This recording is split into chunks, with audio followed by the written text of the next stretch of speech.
A Toyota acredita que cada boa conversa conta para ir mais além, tal como cada inovação, cada iniciativa e cada serviço. É por isso que hoje a Toyota lhe traz este podcast. Conheça as histórias que inspiram a ir mais além em toyota.pt. Ora, os homens foram sempre, eu arrisco-me a dizer, deliciosamente ignorantes da sexualidade feminina. O feminismo ganhou novo fôlego nos últimos anos e está hoje sob os holofotes da opinião pública. Enquanto as mulheres se reinventam e chamam a si estes combates, há um silêncio ensurdecedor do outro lado. Não existe uma discussão sobre que homens queremos e, sobretudo, os próprios não estão a fazer esse debate. Mas pode o feminismo converter-se numa verdadeira mudança cultural sem que os homens se façam presentes? Em Portugal, mais de 70% dos suicídios são levados a cabo por homens, mais de 90% da população prisional é masculina, os homens têm uma muito maior probabilidade de desenvolver uma adição, de abandonar precocemente a escola, de se tornarem violentos e de não serem capazes de construir redes de apoio. O meu nome é Maria Ana Barroso, tenho 46 anos, fui jornalista e hoje sou psicóloga, mãe de um rapaz de 12 anos e uma feminista convicta. Neste podcast vamos quebrar o silêncio, pôr homens e mulheres a falar sobre a visão que têm da masculinidade e encontrar pistas sobre o que pode mudar. Este é o podcast Um Homem Não Chora. O meu convidado de hoje é Júlio Machado Vaz, 74 anos, é psiquiatra, psicoterapeuta, sexólogo e professor universitário aposentado. Passou a ser conhecido do grande público quando apresentou, há 30 anos, o programa Sexualidades na RTP. Tem 18 obras publicadas e tem, há quase 2 décadas, o programa O Amor É, na Antena 1. E hoje está aqui para conversarmos sobre este tema que dá pano para mangas. Olá, boa tarde, bem-vindo. Olá, boa tarde. Soutor, começava por perguntar, uma vez que já acumulou uns aninhos de prática clínica... Aninhos é muito delicado. Viu, fui simpática. Se nota uma evolução no recurso por parte dos homens à ajuda profissional em termos de doença mental? Se pedem mais ajuda do que pediam, se há uma evolução? A percepção que tenho é que partimos de um ponto em que eram sobretudo mulheres e agora talvez a coisa se esteja a equilibrar mais, mas deixa-o falar. É verdade. Mas é esclarecer desde já uma questão que é para não voltarmos a falar dela, que é, como é evidente, ao perguntar-me sobre a minha atividade clínica, a generalização não é possível. Estamos a falar de uma classe, desde logo, média alta, tanto em termos financeiros, como, estamos a falar de clínica privada, não é? Como em termos, por exemplo, de escolaridade. Sim, e isso não permite retrato transversal equilibrado claro da sociedade portuguesa, claro. Eu sou filho adotivo de Vieira do Minho, mas, por exemplo, comparar Vieira do Minho nos seus conceitos de masculinidade, por exemplo, com o Porto, alguns dirão até comparar o Porto com Lisboa, e se levar-nos-ia longe, não é legítimo. E, portanto, há sempre uma visão, digamos assim, que é muito intraclassista, quer queiramos, quer não. Mas, voltando ao seu ponto de partida, é assim, eu faço clínica, deixe ver, tenho 74, portanto, 46, 47 anos. Em termos de queixas, sente que estritamente... Desculpe interrompê-lo, mas entretanto lembrei-me e dir-me-á se há ou não uma relação diferente com estas duas coisas. Uma coisa, se na sua prática separa ou não, uma coisa é recorrerem assim enquanto psiquiatra, embora eu sei que não tenha uma visão estrita da psiquiatria como algo que serve para prescrever medicamentos, e outra coisa é fazer um acompanhamento, é pedir um acompanhamento psicoterapêutico. Era o que eu ia desde já distinguir, porque se esse efeito de género, como nós dissemos no nosso calão, é evidente em 3 áreas, não é evidente ou não foi evidente da mesma forma. Em psiquiatria, se quiser, pura e dura, o que em mim é até discutível se eu terei uma amostra assim tão evidente, porque eu fui sempre alguém que se debruçou sobretudo sobre as neuroses e muito pouco sobre estados como estados psicóticos, não é? Mas, vá lá, Em psiquiatria pura e dura, esse efeito de género notava-se menos. Em psicoterapia, esse efeito de género já se notava mais. Em sexologia, notava-se muito mais. Ou seja, era muito mais provável que com um quadro claramente psiquiátrico, um homem me viesse espontaneamente, e mais para a frente tenho a certeza que sabe porque é que eu estou a dizer espontaneamente, que um homem espontaneamente aparecesse. Para psicoterapia, o que nessa altura, diga-se passagem, também não estava assim tão divulgado como hoje em dia está. Pronto. Mas enfim, para psicoterapia era mais fácil, para a questão, peço desculpa, era mais difícil, para a questão da sexologia, a procura era quase nula. Quase sistematicamente, fosse em termos de queixa individual, fosse muitas vezes em termos de queixa de casal, estamos a falar de casais heterossexuais, nessa altura, não é? Era, em geral, na esmagadora maioria dos casos, eram as mulheres que apareciam, e na esmagadora maioria dos casos, quando eu pedia que o companheiro viesse, imediatamente havia um trejeito, e depois ou alguém dizia que nem se atrevia a tocar no assunto, ou alguém dizia, eu vou dizer-lhe, mas tenho a certeza que ele não vem. E acertava em 99% dos casos. Às vezes vinha até uma resposta terrível, que era, eu não tenho problema nenhum, tu é que tens, trata. E isso era a base, não é? Como começou, isso veio-se modificando, assim. isso veio-se modificando. Seria incrível que não se modificasse. É evidente que se perguntar à minha geração, às velhas raposas, nomeadamente da sexologia, como o meu querido Francisco Alan Gomes, como Silveira Nunes, como António Palha, etc., dir-lhe-ão que não se modificou ao ritmo que nós tínhamos esperança que acontecesse. Mas modificou-se. Agora, mesmo aí, e decidirá se querem enveredar por esses caminhos, mesmo aí dependeu também muito essa modificação das áreas que estamos a falar. Dou-lhe apenas um exemplo, se quiser pegamos nele, se não quiser não pegamos.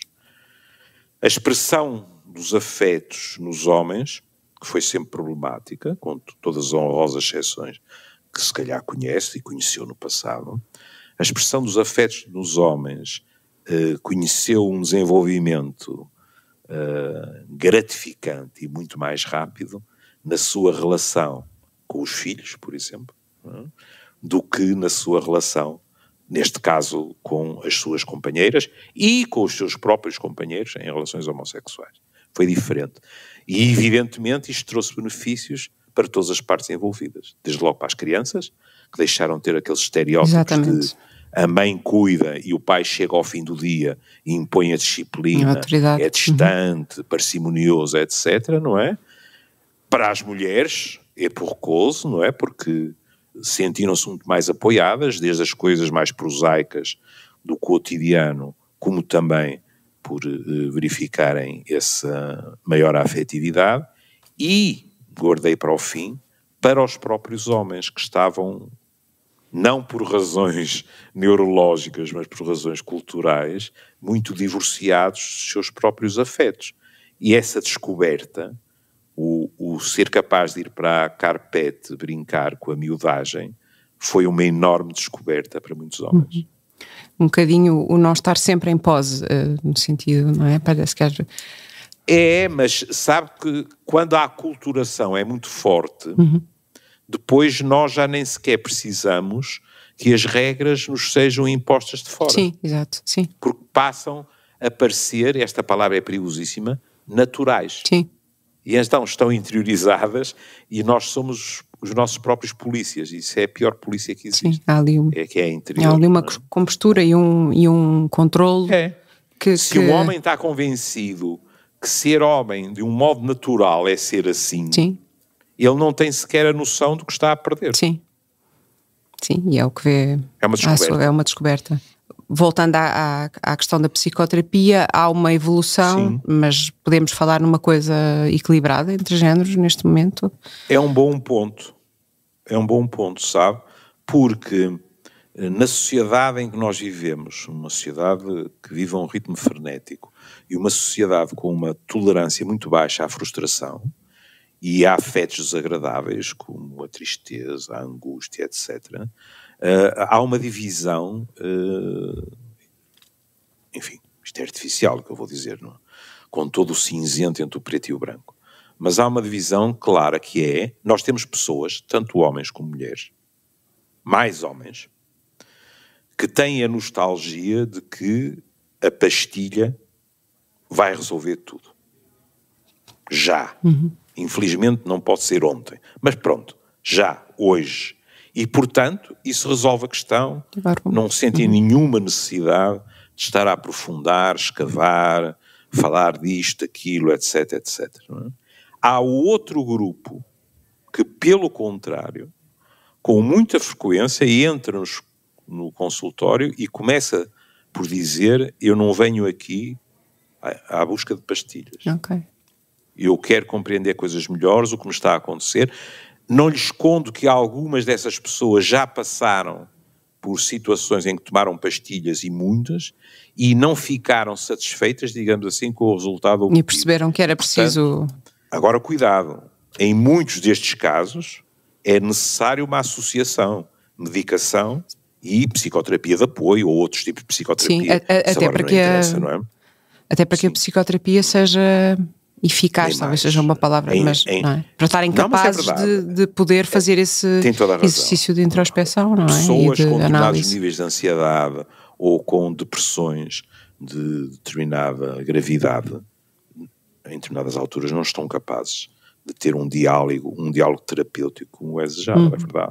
Estava a ouvi-lo e a pensar que acho que temos todos um pouco na nossa cabeça uma imagem clássica que é um casal, seja em que fase for da sua relação, mas em que há um momento em que a mulher chega ao pé dele e diz: temos de falar, eu acho que há aqui coisas que não estão bem, e ele, se for preciso, até suspira com um certo enfado e diz: lá estás tu outra vez.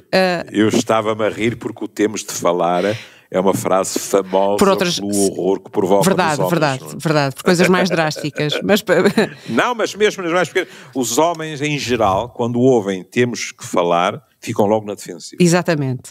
Então, mas nesse sentido, a minha pergunta é: os homens reagem assim porque, efetivamente, fruto da cultura que temos, ainda muito machista, acham que é uma tolice, que se está a inventar problemas onde não existem, e, portanto, desconsideram um bocado a importância de se falar das coisas, dos temas, das emoções, dos problemas, daquilo que causa angústia ou sofrimento e que afeta a dinâmica do casal, ou podem ser as duas coisas, com a ideia de que os homens são educados para serem competentes em tudo aquilo que fazem e, portanto, que têm um certo mecanismo de defesa, que quando a mulher, pensando numa relação heterossexual, mas pode não ser o caso, mas entra neste território da linguagem das emoções, que eles não dominam, sim, há um rejeitar de uma coisa na qual eles sabem que não vão, sabem ou pensam que não dominam, que não vão ser competentes para estarem em igual plano ou até para vencerem, usando uma palavra feia. Ou seja, o que é que está por trás desta caricatura que comecei por apresentar e a tal história do temos que falar, não é? Mas é uma provoca tanto terror nos homens. É uma caricatura que veste muito bem a realidade. A questão é esta: em termos da aculturação, as mulheres foram muito mais educadas para o cuidar, mas foram também, e se quiser, estamos a falar de família, não é? De primas direitas, também foram muito mais educadas para expressar sentimentos. Ou seja, há uma paleta, digamos assim, com nuances nas expressões verbais, no identificar os sentimentos, etc., que em geral as mulheres dominam muito melhor do que os homens. Pronto. E isso faz com que os homens se sintam um pouco à vontade.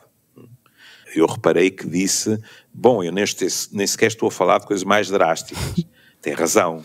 Também há homens que quando ouvem temos que falar porque eventualmente têm culpas no cartório, pensam, diabo, lá vamos falar de um triângulo que eu pensava que estava bem escondido. Na maioria dos casos não é isso que está em causa. Os homens queixam-se que as mulheres, antigamente, a acusação era mais fácil porque até tinha a igreja por trás a ajudar, desde a Idade Média. Por exemplo, as mulheres eram faladoras e isso era um defeito, era um pecado, digamos assim e tal. Agora não é isso. É as mulheres terem muita necessidade de esmiuçar como vai a relação. Outras vezes é as mulheres serem muito exigentes na expressão do afeto, porque tu não dizes que gostas de mim, porque tu não tiveste esta atenção, porque tu te esqueces de quando fazemos anos de casados ou de relação, etc, etc. E os homens têm tendência a invocar em sua defesa que elas são exageradas nisso.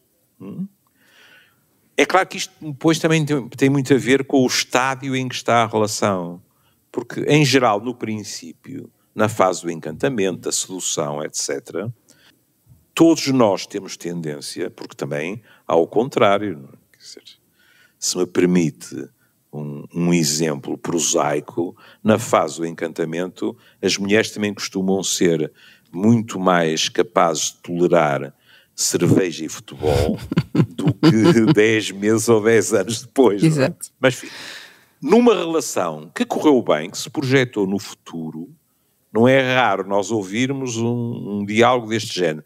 Porque ele deixou de ter atenções para comigo, porque ele já não diz que gosta de mim. E do outro lado diz, mas tu sabes. Exato. Não é? Qual é a necessidade disso? Há um outro nível, e penso que é isso que lhe interessa mais, é quando a relação, aos olhos desta mulher, não é?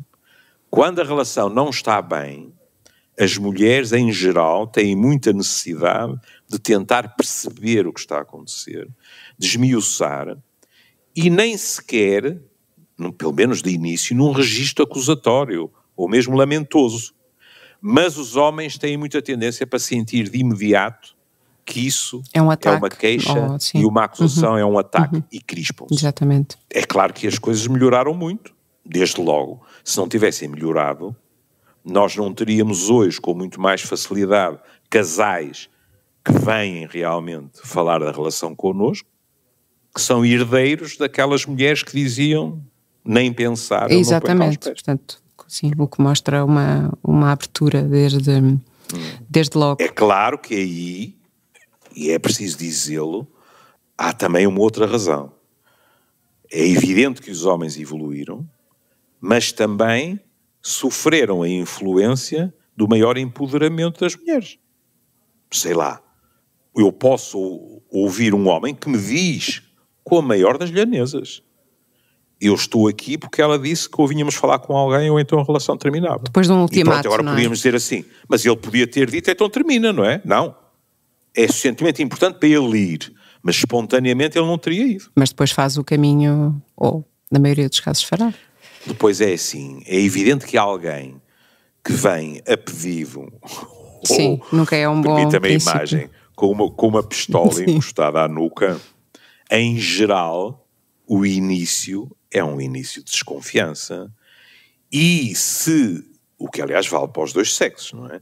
Se a pessoa que vem contrariada consegue tentar fazer uma aliança com o terapeuta, no sentido de nós não estamos aqui os dois, eu estou aqui para o ajudar a si, a ajudá-lo a ele ou ajudá-la a ela, não é?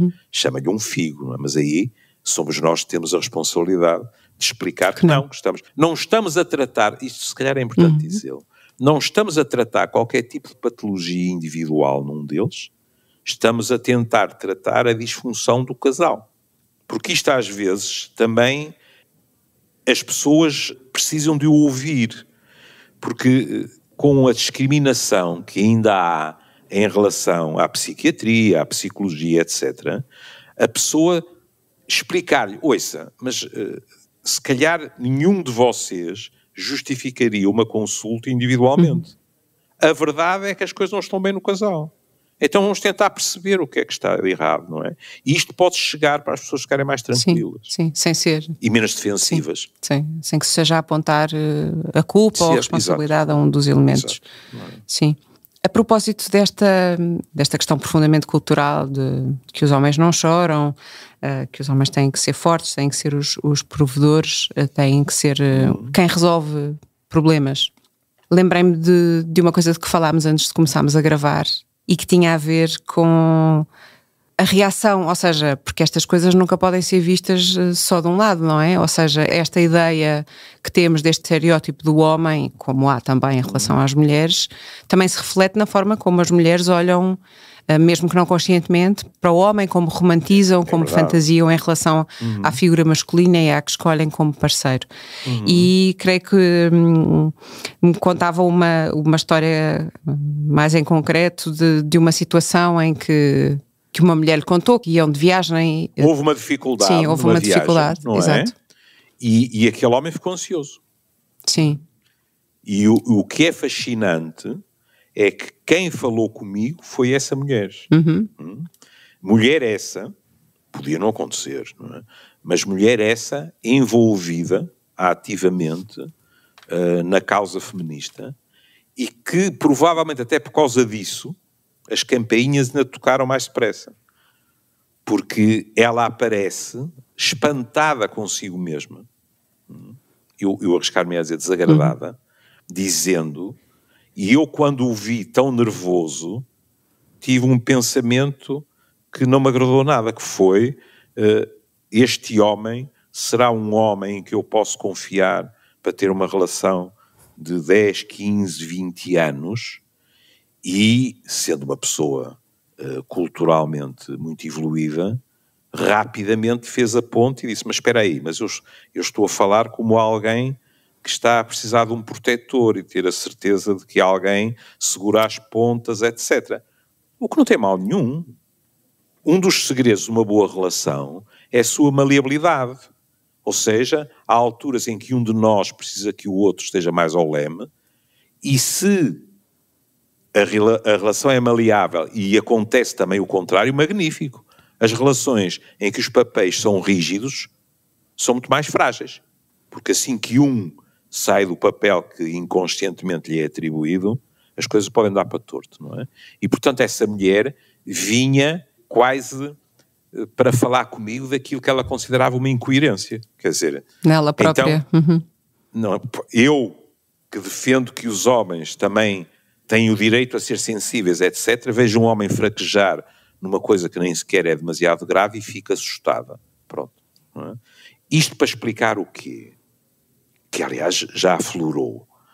Não são só os homens que são acossados pelos estereótipos da masculinidade. Exato. Não são só as mulheres também que são acossadas. Quer dizer, quando Beauvoir falou que as mulheres não nascem, depois fazem-se, isto é muito verdadeiro, foi importantíssimo, mas também é verdadeiro para os homens.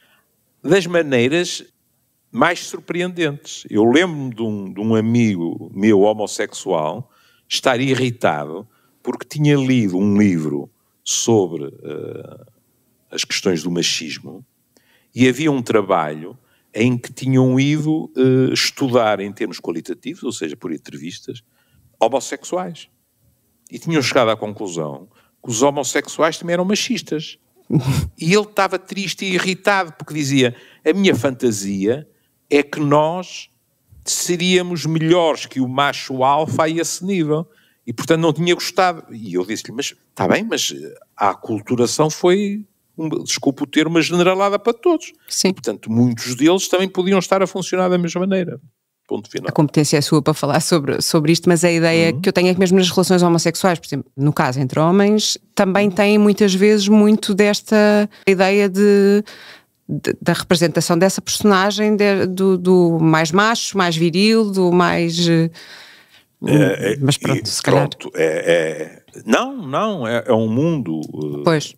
Veja, porque é que eu gosto de me referir, como é evidente, de um modo abstrato, a coisas que eu presenciei no concreto. Eu primeiro parei porque disse que diabo, falar em abstrato daquilo que eu... Mas é isso no fundo que eu tento. Eu falava com alguém há uns meses atrás e de repente passou um outro alguém. E sem eu ter dito rigorosamente nada, essa pessoa disse: é curioso, não me sinto nada atraído por este tipo de homem. E depois passou a explicar porquê. E então o que era? Era um homem que ele tem que acreditar naquilo que é a intuição dele. Que ele imediatamente decretou ser um homossexual, mas era um homossexual com muitos maneirismos, digamos assim. E ele disse, não me atrai absolutamente nada, tem todo o meu respeito, etc. Eu gosto de outro tipo de homem. E quando eu aí sim, já interessado, perguntei o qual, e ele responde-me aquilo que muitas vezes nós chamamos uma espécie de hipermacho, na aparência. E, no entanto, homossexual. Pois. Está a ver? Sim, estas coisas estão mesmo entranhadas ainda muito em e depois nós. há os trajetos pessoais, não é? Quer dizer, que também influenciam. Sei lá, nós somos ensinados a, entre aspas, saudavelmente desconfiar de padrões. Veja, por exemplo, de vez em quando aparecem-nos mulheres que sistematicamente se envolveram com homens mais velhos. Ou então que nos dizem que preferem homens mais velhos. Não é raro, não é obrigatório. Por favor, essas caixas em que às vezes nós os técnicos fechamos as pessoas são sinistras. Mas não é raro que a seguir ouçamos que tinham uma relação preferencial com o pai. O que, diga-se de passagem, permita-me o parênteses, é uma competição muito difícil, porque estar à altura de uma figura paterna idealizada, vou-lhe dizer. Sim. E mais uma vez estava a pensar que entra aí também a questão da proteção, não é? Da tal ideia de...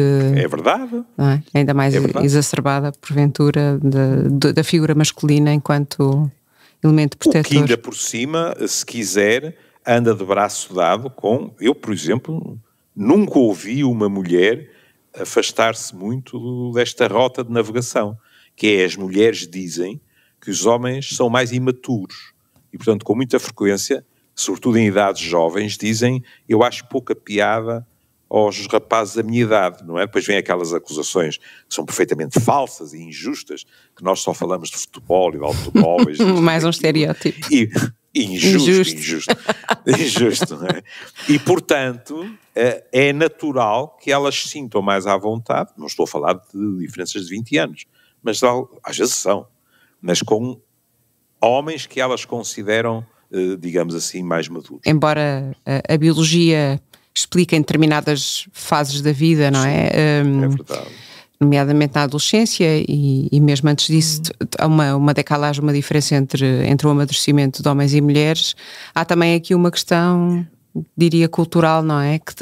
Aquela ideia de ouvirmos mulheres a descrever os maridos como mais um filho em casa, não é? Uma infantilização, uma ideia de pouco... E às vezes isso não tem nada a ver já percebi. Ia dizer o bilhete de identidade, não, com o cartão de cidadão. Ou seja, ele até pode ter bem mais números no cartão de cidadão, mas depois, com a convivência, ela descobre que isso não é uma garantia de maturidade. E então temos esse tipo de descrição, que é, eu às vezes, e isto é dito... Isso é que é curioso, porque em determinados momentos isto é dito com ternura, com muito carinho. Mas noutras alturas é dito com tristeza, porque depende da situação. E uma mulher diz-nos, eu às vezes tenho a sensação que tenho mais um filho. E isso não vai também bater outra vez na questão mais emocional? Ou seja, uma coisa são as coisas mais práticas, outra coisa é... Mesmo até nas dinâmicas de casais, a ideia de que os homens ainda depositam, enfim, acho que é redutor estarmos a pôr as coisas o one shot de um lado, mas que depositam a gestão das emoções em termos de casal, com os filhos, depositam nas mulheres. Elas terem uma posição muito mais de pivô, digamos assim. E já agora, só para não me esquecer, perguntava-lhe se a ideia de que os homens depositam toda esta resolução de questões, até de trabalho, muito nas suas parceiras e têm poucos amigos com quem efetivamente falam dos seus problemas e das suas angústias. Se sente isso ou seja, se lhe surgem, por exemplo, muitos homens que até falarem consigo não falavam com mais ninguém, ou então só falavam com a mulher. Isso é realidade ou é mito? Às vezes também não falam comigo. Pois. Às vezes leva tempo. Mas é muito curioso porque em determinadas dimensões a modificação é espantosa. Aliás, devo-lhe dizer que modificação essa que eu pude verificar in loco nos Machado Vaz, que é, com a maior das facilidades, encontra hoje casais heterossexuais em que ela lhe diz, com um riso até sardónico, que é: eu odeio a cozinha. Felizmente ele é ótimo a cozinhar. Ele está tudo... E ele diz, é verdade, e aqui e ali com uma ponta de orgulho. E na questão dos filhos, sei lá... Aquilo que falava também, não é? As mudanças na expressão dos afetos e tudo mais, sim. Eu, por exemplo, lá está, fui educado por uma mulher para não fazer rigorosamente nada. E quando eu entrava em casa do meu filho mais velho, ficava maravilhado com a partilha de tarefas que aconteciam ali, pronto. Nem minha nora alguma vez lhe passou pela cabeça que pudesse ser de outra forma. E ele aprendeu. Porque depois há aquela nostalgia às vezes que nós não temos jeito. Não. Sim. Podemos eventualmente não ter tanto jeito para isto ou para aquilo, mas quando se tem menos jeito aprende-se. Pode levar mais tempo. O que às vezes acontece ainda hoje é quando se vai ver a divisão de tarefas, há tarefas que continuam a ser mais, entre aspas, masculinas e outras mais femininas. Coisas como a revisão do automóvel, como coisas relacionadas com os impostos, etc. Com todas as exceções que pode imaginar. E o cuidar, digamos assim, continua a ser sobretudo uma função que a própria mulher muitas vezes fica mais descansada se pelo menos se sentir a supervisionar. Isso é verdade. Mas mais uma vez, sei lá, para alguém da minha geração ver rapazes de 20 e tal, 30 anos a dizerem: minha mulher passou a semana fora, porque eles hoje em dia são cidadãos do mundo, não é? Porque o trabalho dela a isso obriga, não é? Isso, por exemplo, foi desde logo uma modificação brutal. A minha mulher está no estrangeiro e, portanto, eu estou com os miúdos. E a naturalidade com que ele diz isto, e isto implica desde as fraldas, a ir à escola, a ir buscar, a ir às reuniões da escola, etc. E isso é muito gratificante. Sim, é uma mudança...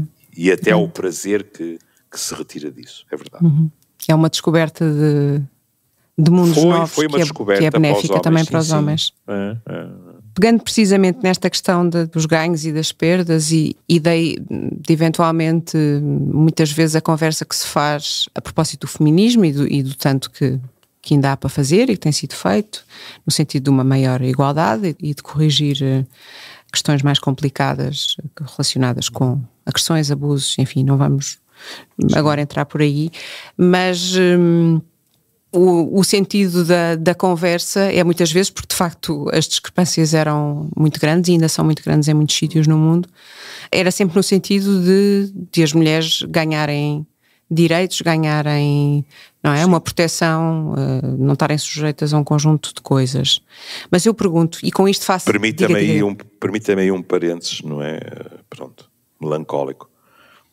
Há uma geração de homens e mulheres que nunca pensaram que podiam presenciar as mulheres a perder direitos.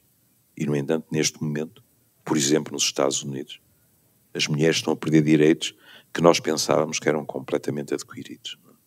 É estranho. Como se fosse não, é uma regressão. É porque nós tínhamos muita noção, e quando eu estou a dizer nós, eu recusei sempre o rótulo de homem feminista. Porquê? Porque uma coisa é sermos companhão de ruta em termos intelectuais, outra coisa é comparar pessoas para quem determinados comportamentos são perfeitamente espontâneos e pessoas que têm que se vigiar a si mesmos. Dirá que isto é demasiado... cortar as unhas demasiado rentes, mas eu dava sempre o mesmo exemplo, que era, eu quando vou à casa de uma amiga minha e vou jantar, eu tenho que me lembrar a mim próprio que vou ajudar a pôr a mesa e perguntar se é preciso fazer mais qualquer coisa. Ora, isto significa que em mim não é espontâneo, porque eu não fui aculturado assim. E significa que eu ainda pertenço àqueles homens que adoram utilizar o verbo ajudar, que não é o verbo correto, não é? O verbo é partilhar. Mas é fascinante verificar, como, sobretudo nas camadas mais velhas, nós, por exemplo, dizemos que ajudamos com um ar de orgulho. É verdade, à espera de aplausos, quase às vezes. E à espera da palmadinha nas costas, não é? E, portanto, não se pode pôr tudo no mesmo nível. Mas, enfim, isto pode ser demasiado específico, não interessa, não é? Mas nós tínhamos muita noção que, embora mais lentamente do que desejávamos, o caminho era seguro, havia coisas que já não se podia perder, e temos verificado que isso não é verdade. E a que é que atribui isso? Ou seja, há questões que são até do foro político, mas talvez seja... Claro, sim, mas será dizer, só isso? Só que não é pouco. Não digo que seja só isso, não é? Digo que se calhar fomos ingênuos e não percebemos que determinadas conquistas não eram conquistas de todos e consensuais, tinham sido conquistas contra. E que, portanto, determinadas correntes políticas permitiram que viesse à superfície não só o conservadorismo político, mas também o conservadorismo nos costumes. Ainda está na sociedade. Mas então, eu queria com isto chegar a um outro tema que também lhe é caro e tem a ver com a sexualidade, e o que eu tentava dizer há pouco também era que também nesta questão, quando nós discutimos, e tem-se discutido muito mais, o que é que pode mudar nas relações sexuais, nomeadamente entre homem e mulher, neste caso, no sentido de as mulheres ganharem algo com isto, ganharem mais prazer, ganharem relações sexuais menos encenadas ou menos de acordo com aquilo que se andou a ver nos filmes pornográficos. Mas eu pergunto-lhe, o que é que os homens têm perdido nesta matéria, pelo facto de eles próprios também terem um guião muito interiorizado de como se devem comportar, do que são comportamentos que se calhar parecem femininos, enfim, poderia continuar aqui a dar exemplos, mas quero ouvi-lo assim. A minha primeira associação é os homens perderam, quer dizer, não perderam, estão a explorar, digamos assim, outros não se dão a esse luxo, os homens perderam os prazeres da passividade, por exemplo. De pureza, agora vai dizer assim, isto é uma associação livre de um preguiçoso, se calhar é, mas a noção, os homens foram aculturados para serem, digamos assim, o parceiro ativo, até de maneiras que se não fossem trágicas e imperialistas, digamos assim, entre aspas, seriam hilariantes, porque as mulheres, em teoria, quanto menos experimentadas em termos eróticos fossem, melhor, excetuando as outras mulheres, não é? Umas eram as futuras mães dos nossos filhos, outras eram mulheres públicas, então essas, quanto mais soubessem, melhor, não é? Porque eram, no fundo, prestadoras de serviços, ponto final. Não é? E, portanto, havia esse conceito curiosíssimo de que seriam os homens que iriam iniciar e ser os professores na área da sexualidade das mulheres. Ora, os homens foram sempre, eu arrisco-me a dizer, deliciosamente ignorantes da sexualidade feminina. E, portanto, eram ignorantes que iam ensinar, digamos assim, às mulheres o que era erotizar os seus corpos. É evidente que grande parte das vezes as mulheres, mesmo em períodos de muito pouca liberdade, já tinham percebido muitas coisas, porque Nós também exploramos os nossos corpos, etc. Não é? O que acontece, e o que acontecia, hoje em dia muito menos, felizmente, é que, por exemplo, as mulheres não se sentiam à vontade para, com a maior das franquezas, explicar aos seus parceiros o que lhes dava prazer e o que não dava. Porque, por exemplo, isso poderia ser, e era, interpretado por eles como um sinal de experiência, e isso provocaria problemas, não é? Aliás, se quiser, os célebres Masters e Johnson, que escreveram alguns dos livros mais chatos da sexologia, mas completamente incontornáveis, não é? Numa das suas experiências fizeram algo muito curioso, que era juntar voluntários, homens e mulheres, de características psicológicas diferentes. Mulheres que gostavam de tomar a iniciativa, tanto na sedução como durante o ato sexual, com homens que não gostavam e que eram predominantemente passivos. E ver o que acontecia. E o que acontecia era que aqueles homens esforçavam-se heroicamente por ser ativos e elas retinham-se. E depois falavam com eles, separados, não é? E as respostas eram aquelas que adivinha. Ele dizia, eu fiz isto, aquilo e aquilo outro, porque acho que era o que ela esperava, e elas diziam, isto não é a maneira que é mais gratificante para mim, mas eu não queria nem assustá-lo nem chocá-lo. Exato, sim. A tentativa de corresponder ao estereótipo. Não é? Quer dizer, quando eu tinha a consulta de sexologia de Magalhães Lemos, por exemplo, e a minha ganapada, os meus meninos da consulta, recém-formados em medicina, alguns ainda a estudar, e em psicologia, etc. E quando se ia a uma escola e se perguntava, então o que é que vocês sabem em termos de atividade sexual estritamente física, não é? E a resposta era, já aprendemos, não é? E eu dizia sempre a mesma coisa, pronto. Quando disserem isso, perguntem, para que é que serve o clítoris? E grande parte das vezes havia um silêncio, não é? Porque o clítoris tinha essa coisa chata que era, não fazia parte do aparelho reprodutor. Exato, e portanto... É perfeitamente possível nascerem bebés sem que alguém saiba o que é o clítoris, porque só serve para o prazer, o que era algo olhado de través, não é? E portanto, repare, Portugal, se bem me lembro, teve uma lei de educação sexual aprovada em 84. E que era uma lei honesta, boa. Honesta nesse sentido. Não tínhamos nada que nos envergonhar. O pior foi depois. Sim. A aplicação. Sim, e a redução. Ainda hoje, a educação, eu até sempre me recusei a calar alguma revolta por se falar de educação sexual. Porque quando estamos a falar de educação sexual, estamos a pressupor que se pode ter educação sem abordar a sexualidade, que é uma vertente fundamental das nossas vidas, não é? Mas ainda hoje, eu ouço pessoas, e olha, estamos a voltar ao início da conversa, pessoas que vêm de classes socialmente favorecidas e que têm uma ignorância, não é um preconceito, uma ignorância acerca do sexo que não deveria ser possível em 2023. Também não deveria ser possível, já agora, desculpe, também não deveria ser possível lermos notícias que dizem que em inquéritos universitários 1/3 deles acham que é natural dar bofetadas no namorado e na namorada, não é?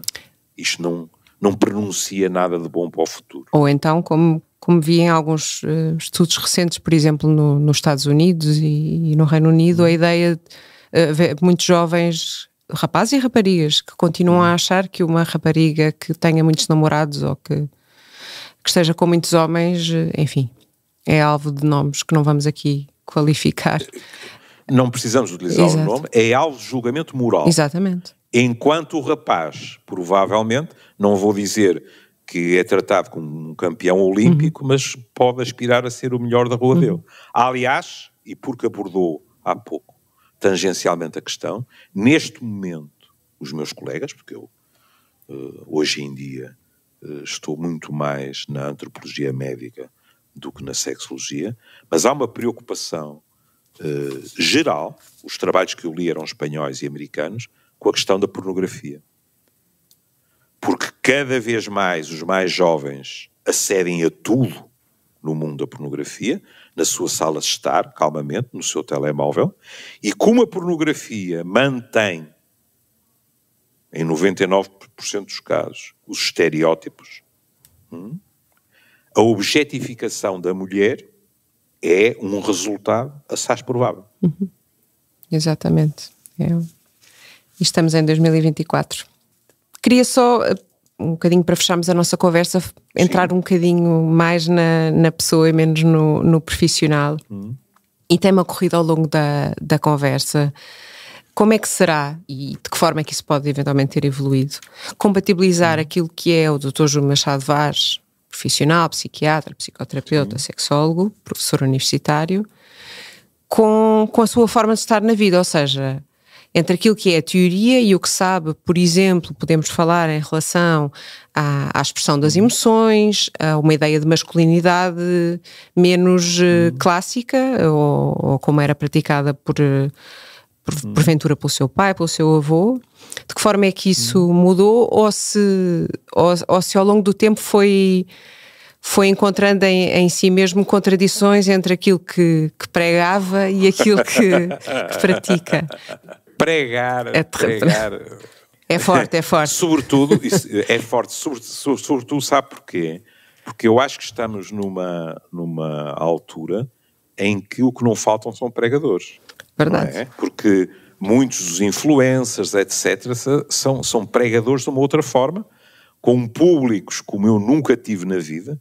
Eu cheguei a ter 200 e tal alunos à minha frente, mas o que é isso comparado com as plataformas digitais, não é? Com os milhares e milhares de seguidores, não é? E, de vez em quando, para um psiquiatra, eu ouço discursos e vou ver, por curiosidade profissional, reações de pessoas, e há ali um registro quase de fé, não é? E de indoutrinação. Pronto. Por exemplo, uma coisa que está hoje em dia muito na moda é que, pese embora as dificuldades externas, tudo depende da nossa vontade e tudo está ao nosso alcance, desde logo a felicidade, não é? Pronto. Isso levar-nos ia longe também. Não é? Agora, eu fui um filho típico, acho eu, da média burguesia portuense, e depois a questão da sexologia foi completamente um acaso na minha vida. O que aconteceu é que numa determinada altura eu fui estagiar durante um ano para a Suíça, não tinha aprendido nada sobre nem a função, nem a disfunção sexual no curso de medicina, o que é lamentável, e caí num serviço de psiquiatria que tinha, ao mesmo tempo, uma consulta de toxicodependências, que eu também nunca tinha visto em Portugal, e uma consulta de disfunções sexuais. E eu interessei-me por aquilo. Nessa altura não havia Amazon, portanto fui à livraria comprar os livrinhos e comecei a ler aquilo porque me interessava, não é? Eu era assistente do professor Eurico Figueiredo, que foi sempre um homem, além de um ótimo amigo, um homem de decisões rápidas. O Eurico ficou também muito curioso em relação àquilo que eu estava a ler, e de repente teve uma epifania, que foi dizer assim: epá, o que tu vais fazer é ensinar isso. E eu fiquei aterrorizado. E disse: ensinar o quê? Eu estou a aprender. Ele disse: está bem, mas eles nem sequer leram os livros que estás a ler, portanto ainda sabem menos. Portanto, pelo menos fala-lhes disso. E eu isso aceitei, com todas as minhas dúvidas. O assunto para cima da mesa. E depois o que aconteceu é que, de um momento para o outro, eu deixei de marcar faltas nas aulas porque tinha o dobro dos alunos, porque eles traziam amigos de outros cursos, etc. E depois o verdadeiro motor foram eles, que me pediram para fazer um curso sobre sexualidade, e depois que me acompanharam nessa viagem, que ainda recordo com muita nostalgia, da consulta de sexologia do Magalhães Lemos. A coisa seguiu. Mas, voltando à questão dos afetos e da forma como lida com as emoções, sente que foi conseguindo ao longo do tempo, ou isso mudou, beber do que aprendeu? O que resultado da formação que tem, mas o que eu não acho, na forma como se vê como homem. O que eu não acho é que tenha sido um trajeto que fosse assim, linear, dos livros ou do consultório para a minha vida privada. Até para as questões da aculturação de que falou várias vezes durante esta conversa. Acho que não foi assim. Acho que eu estava aculturado como a maior parte dos meus amigos. Também não vou dizer que era pior ou melhor que os outros. Acho que estava na média. E depois aprendi à minha custa. Com nódoas negras, por exemplo. Nós, por exemplo, aprendemos normalmente mais com os erros que cometemos do que quando as coisas correm muito bem.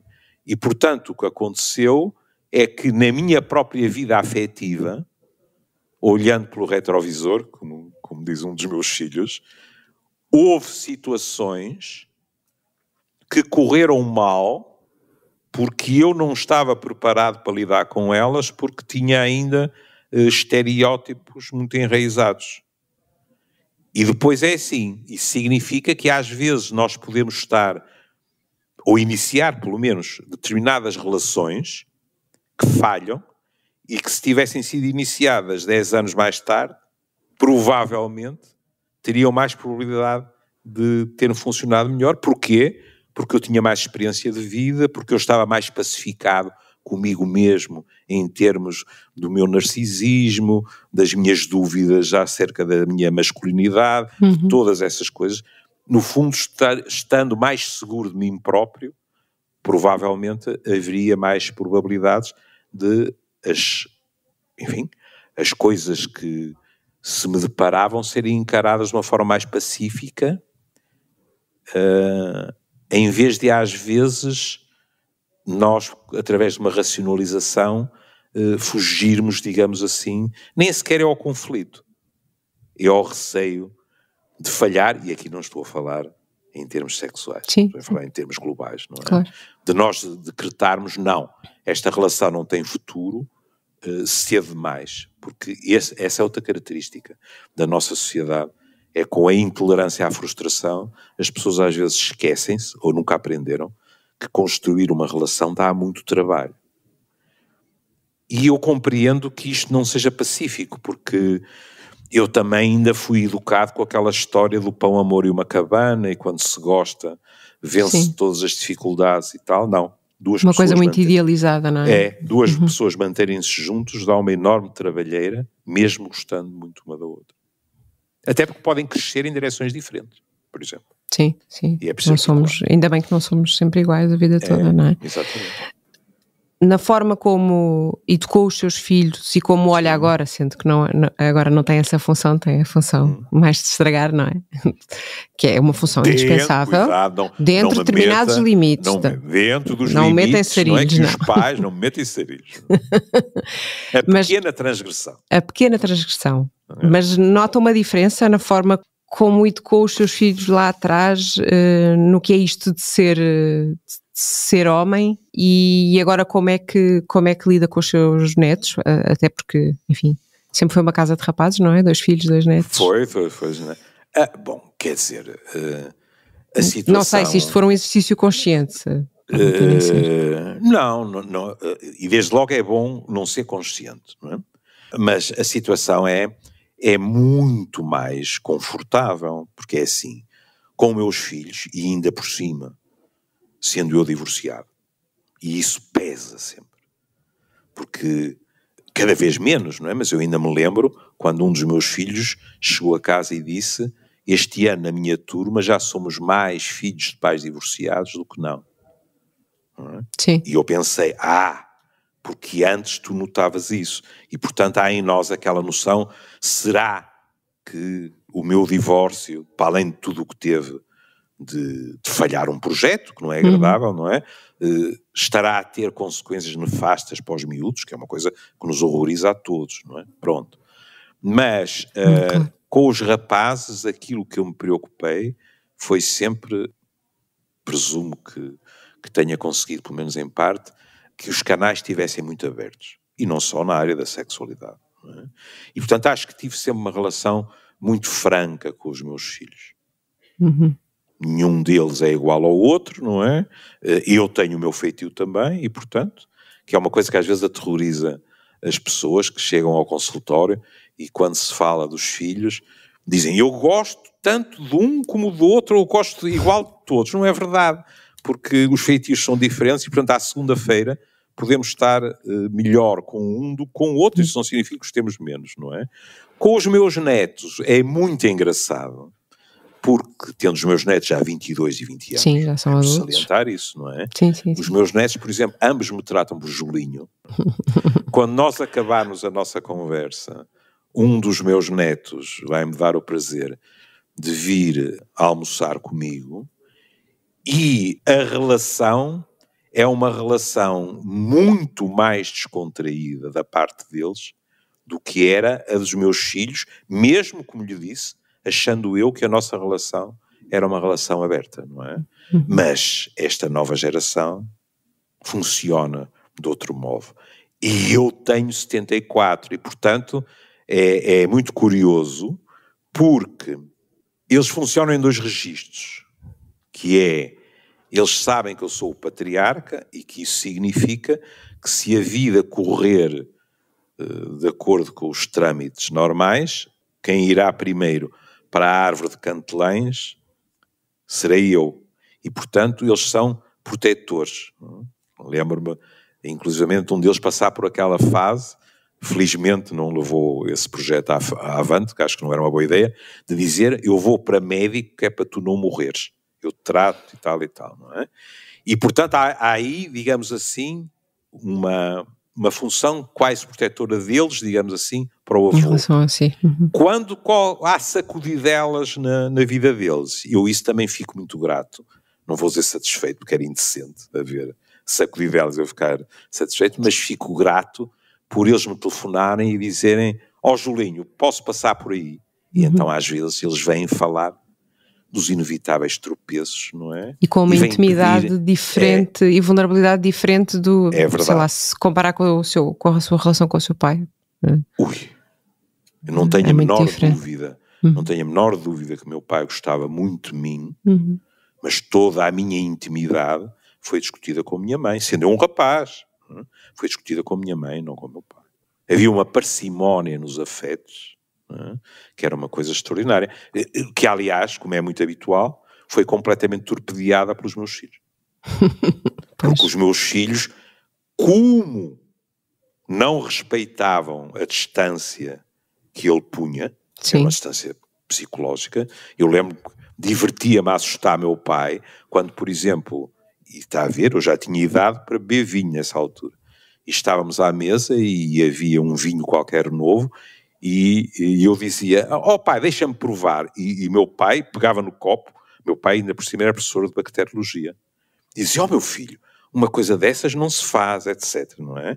Bom, os meus filhos, só faltava mergulhar no copo, não é? E ele ficava deliciado e dizia que lindos que são os nossos pedidos. Os netos têm sempre direitos diferentes, também porque nós fomos envelhecendo e nos tornamos, é curioso, porque nós muitas vezes quando envelhecemos ficamos em certas coisas mais rígidos, mas nestas coisas da ganapada, se me permite o termo antigo, ficamos muito mais capazes de aceitar a proximidade, tanto física como psicológica, acho eu. Desmontar os tais, como é que dizia lá atrás, enfim, a tal pose, a tal, já não é preciso representar tanto, corresponder a determinados... A primeira vez que eu vi o meu pai sentado na alcatifa a brincar com os meus filhos, eu pensei que estava a alucinar.